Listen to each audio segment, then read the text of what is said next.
Hey there, my friends. So I think this is going to be the last in my little array of deck-related videos for the foreseeable moment, anyway. And this is a deck that I've talked about before in a bunch of videos because I've had this deck for a very long time. But it's the Margarete Petersen, and I have had the German version. For about 20 years, honestly. I got this through the Tarot Garden. Gosh, not long after I started learning. I think this deck came out in 2021. I would have started reading it about 1999. Not 2021, 2001. 1988, 1999. 1988, 1990, Jesus, 1998, 1999, I think is when I started. This came out in 2001, and I was, like I am this week, buying decks like crazy. It sat on my shelf for a long time because I didn't have a way of reading the guidebook or knowing what the titles of the cards were once it was shuffled.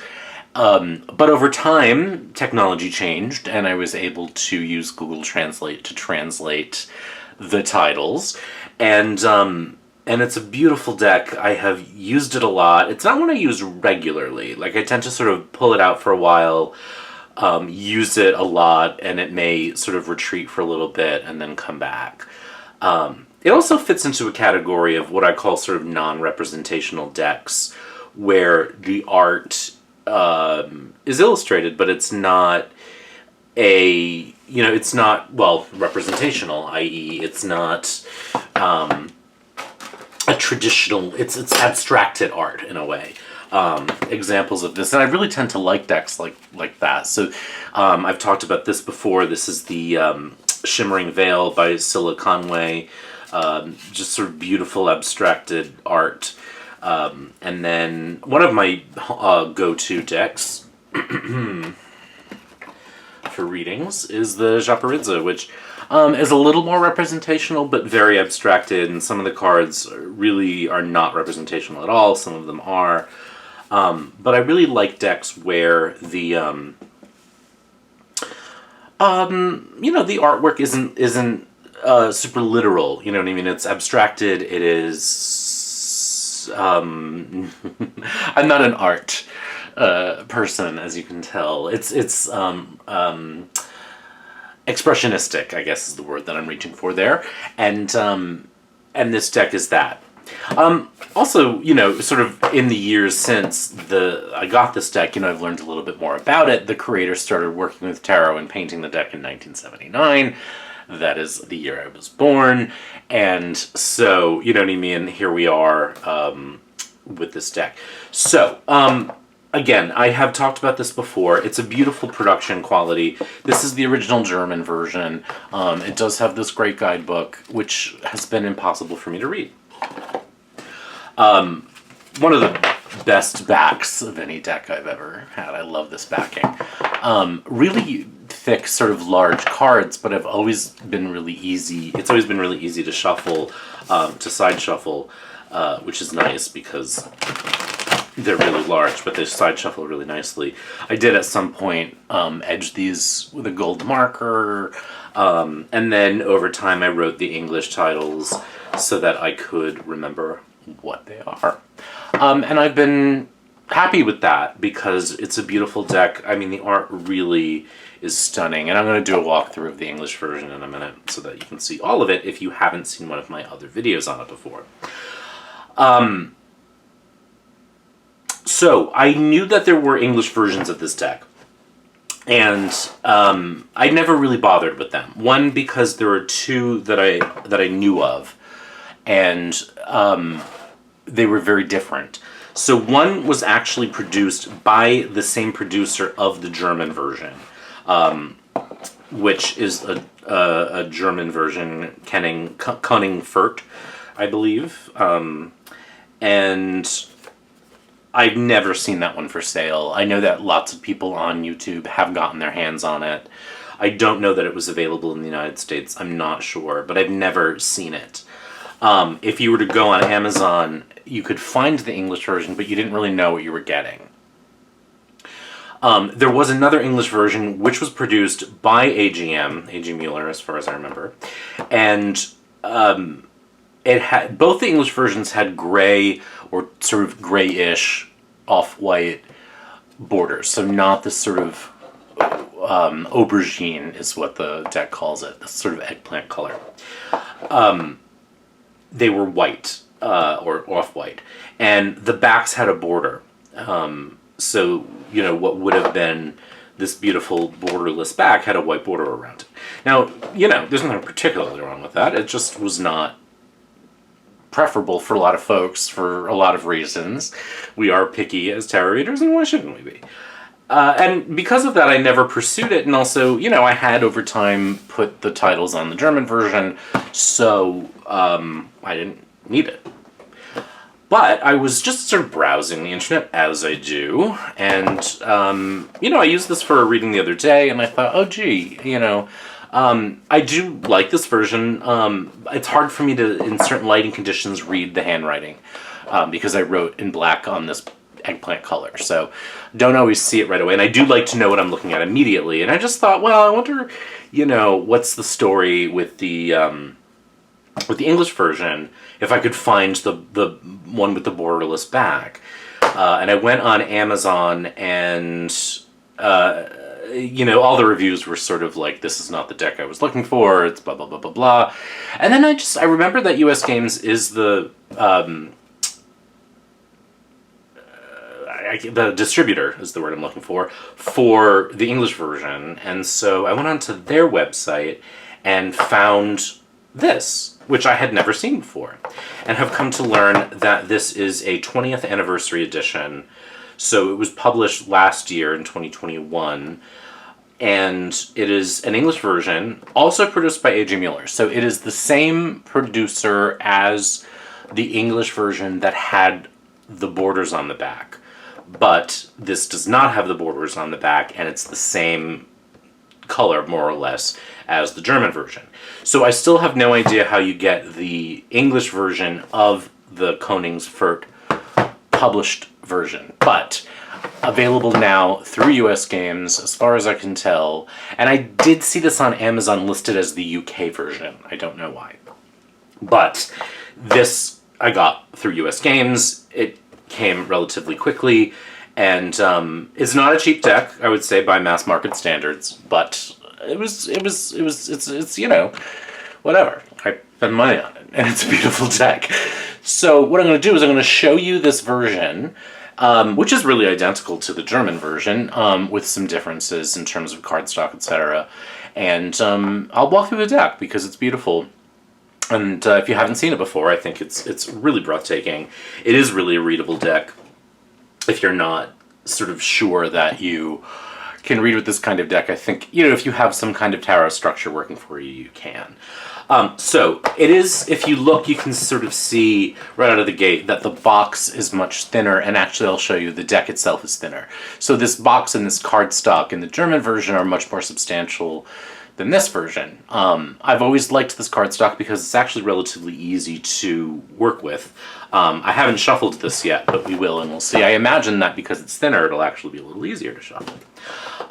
The production quality of the box is obviously not as good. You know what I mean? This lid doesn't fit the bottom quite as well. This is much more flexible than this version. The cards, float around here. In here, they're really, the box is like a perfect cradle for these cards. There's no give. In this case, there's some give there. It's fine. You know what I mean? But I'm just sort of showing that. The book does come in English. It's a lovely guidebook. There's a lot of personal thoughts on the journey of the creating of the deck from Margarete Petersen. Each of the majors has a sort of a poem rather than traditional meanings, and then the minors get, explored by element, and then kind of a list of meanings, a list of sort of more traditional divinatory meanings. Although the creator of the deck is very clear that this is not, tarot is not about fortune telling. This is the sort of thing about tarot that we've all heard before. So yeah, first published in 2001. This special edition is published for the 20th anniversary. So I don't know if this is a limited edition or whatever, but it is the 20th anniversary edition, and it says on the back, sort of acknowledging the displeasure people have had with the previous AGM version. It says, with the original aubergine colored cards and the borderless back design. So you sort of know when you're getting this version what you're getting, which is nice. Anything else about this version to mention? Oh yeah, I mean, I did say I would sort of show you the difference in thickness. It is substantial. You can feel it in your hands. Just sort of... This is hard to do. Catch, but yeah, I mean, you can see it's pretty substantially. This is much thicker than this. I mean, a good sort of almost half-inch of thickness, I would say. Again, I don't know that that's necessarily a bad thing, but I do think it means that these cards are really durable. You know what I mean? I've had these for 20 years. I've used them. You know, they get little nicks and scratches on the edges because I riffle shuffle, but you know, they've hung in there. These are obviously much, much thinner, which may, you know, delight you. Again, if you're sort of concerned about the size of the deck. And I can feel it has give here that the other one doesn't. So again, it's sort of non-representational in its way. It's much more abstracted, although not entirely. Many of the trumps in particular have sort of fairly representational art. There are some title changes in the deck, not major ones, but I'll point them out as we go through. Here's the Fool. I mean, this is just such a beautiful Fool card. The one thing I'll say is that what you'll never get in a video about this deck is how beautiful it is, and the detail in the images. You really have to sort of have it in front of you and see it. But I love this Fool. I've always loved this Fool. I think it's one of my favorite Fools ever. There's like this little griffin here. I just love this whole thing. Here's Magic instead of the Magician. And again, the cards are just stunning. Here's the High Priestess, the Empress. And so you can get... And they're actually... You see that the deck sort of becomes more itself as it goes on, although she didn't paint the cards in order. You know, like, this is much more sort of what the deck looks like than the kind of first three, especially with the minors. Here's the Emperor, the Hierophant. It's paintings, but they're mixed media paintings, so they're largely, you know, I never know what side to put this on. So you'll see some collaging, you'll see some fabrics, you'll see airbrushing and, you know, and whatnot. But this took the creator 20 years to do, and so there is an evolution in the style, which, you know, it's not dramatic. You don't notice it unless you really look at it, or you're looking out for it. The Chariot is called the Chariotess. So here's Justice. The Crone instead of the Hermit. The Wheel of Life instead of the Wheel. Again, gorgeous. I mean, how often do I say I hate Wheels of Fortune, but that's so beautiful. Strength. Trial instead of the Hanged Man. Death. The Mediatrix comes instead of Temperance, which seems like a similar word, although sort of tricks, the tricks ending is sort of a feminized version of, this would be like mediator, but it's sort of, you know, moderation, mediation, etc. Makes sense. Here's the Devil. I mean, they're really beautiful paintings just on this. This tower is a gorgeous tower. You know, they're very evocative. And that's the thing. I think a lot of people who read with this deck will, you know, are not necessarily people who read like me, and can sort of like work with one or two cards and really sort of dive into and explore, maybe even meditate on the images. Here's the Star, the Moon, the Sun. I mean, how explosive and sunny is that? And then Renewal instead of Judgment, and then the World. So those are the trumps, and then the suits are named by element. So it's flames. It's flames? I guess I can look at the book. I think it's cups, if I'm not mistaken. Feathers, flames. coins.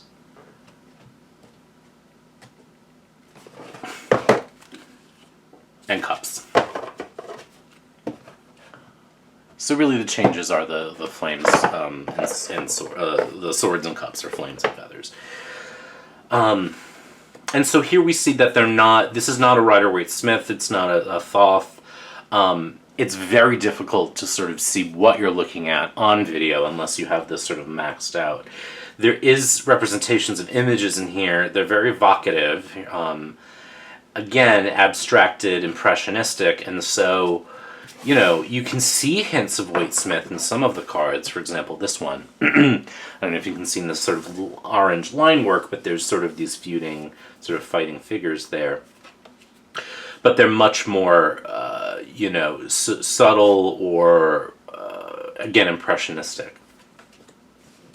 But really just gorgeous, gorgeous, gorgeous paintings. And the palettes for the suits really do fit the suit, so you can see when you're reading kind of what you're looking at.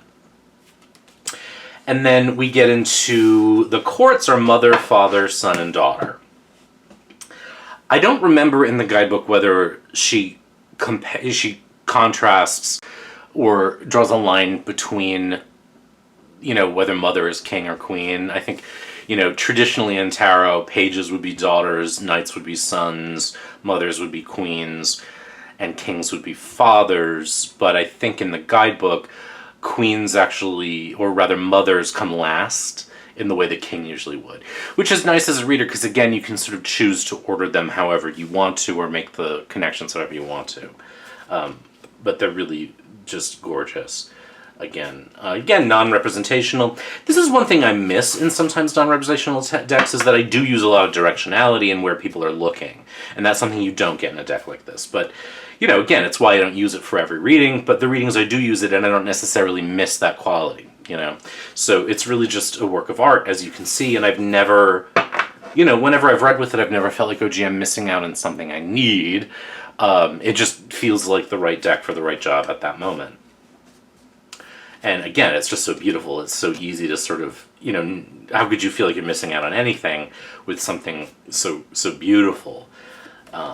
So, again, you do get these elements that suggest, for example, in the Three of Feathers, just a moment ago in the Five of Feathers and the Five of Wands, you get little nods emotionally or imagistically toward the Waite-Smith, but it's not throughout.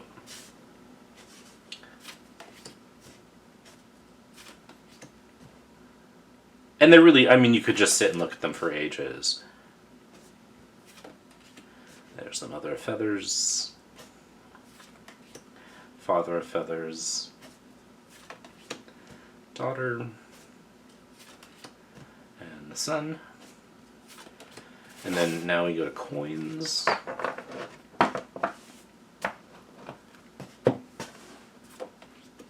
Two. There's a lot of feet in the coins, which I think is interesting with the connection to Earth that sort of keeps you grounded and your feet on the ground. I think it's really cool. 5, 6,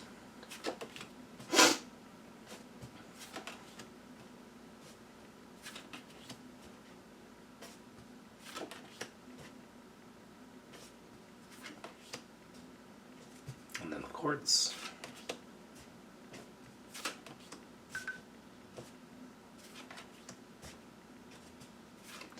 And then finally, the cups. You know, and again, you're not getting, I think with the exception of the feathers suit, you're not getting necessarily even literal representations of the suit icon. You know what I mean? You might see a lotus flower here or there. Obviously in the suit of flames, it's very flamey. But here in cups, you know, you're getting sort of more watery influences necessarily than cup influences. You're not really seeing cups here. And it is cups in the German version. It's Kelch, which I assume is the German word, if I remember correctly, for cups.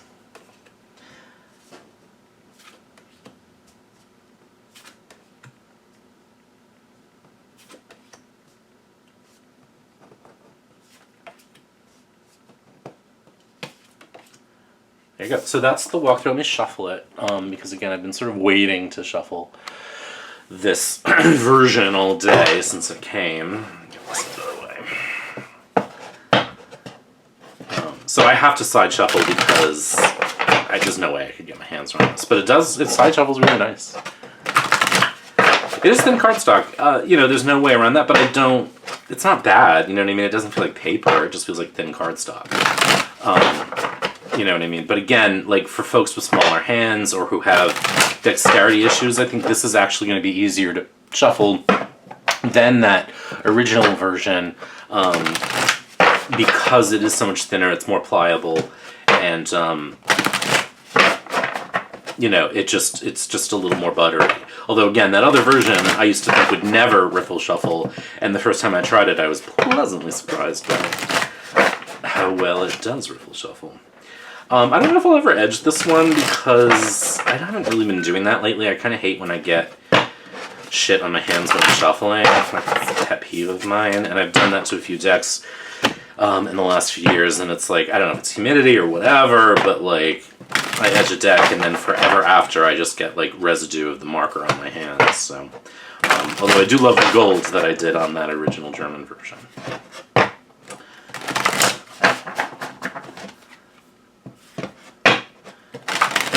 I'm shuffling a lot because I'm going to lay them out. So I've always loved the artwork for this deck. It has always just been so beautiful to me. It took some years before I was able to, figure out how to translate it so that I could actually use it. And then, and again, it's not one I reach for every day. I think there's a little bit of sort of intenseness to it that you kind of necessarily wouldn't. And I think, I'm in the minority. I would imagine using a spread this large with a deck like this, but I do use them all the time.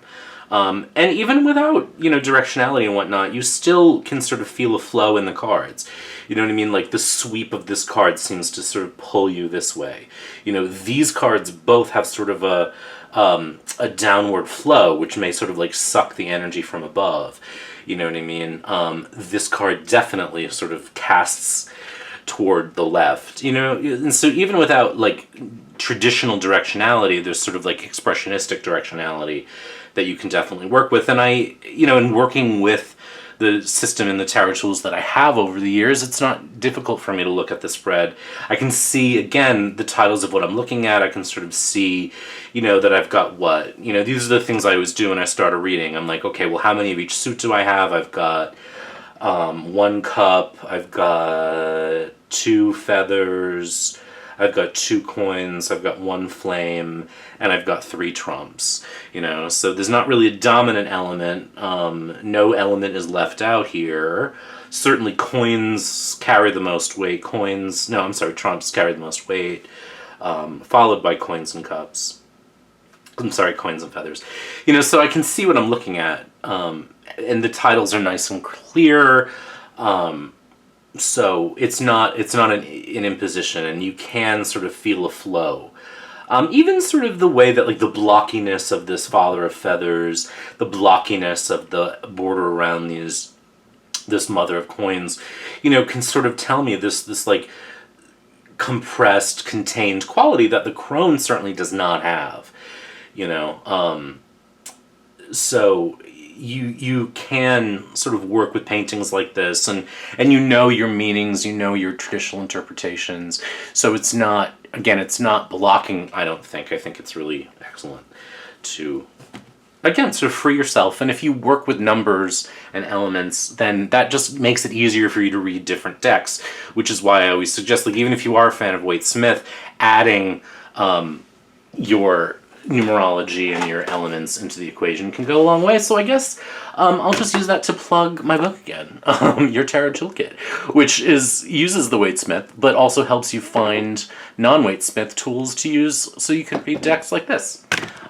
So, just plugging that out there. There's a Kindle version, there's a paper version. So anyway, this is beautiful. This is obviously not a new deck, but it's nice to see that this version, I think, will please a lot of folks who have been waiting for that English version, certainly with the borderless backs. And I always loved this purple over the sort of gray or taupe that used to be on the English version. You can still get that English version from what I can see on Amazon. I just don't sort of know where it comes from anymore.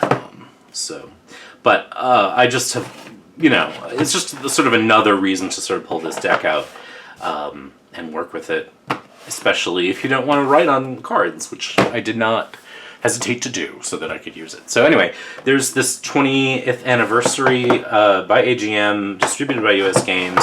I will say I did order this directly through US Games. I did not try the Amazon version. I just wanted to make sure I was getting what I knew I was getting. And the reviews on Amazon for some of the versions, not this purple one, said you don't really know what you're getting. So I ordered right from US Games. But if you're looking on Amazon, what I think I saw was the UK version, but this was on Amazon US.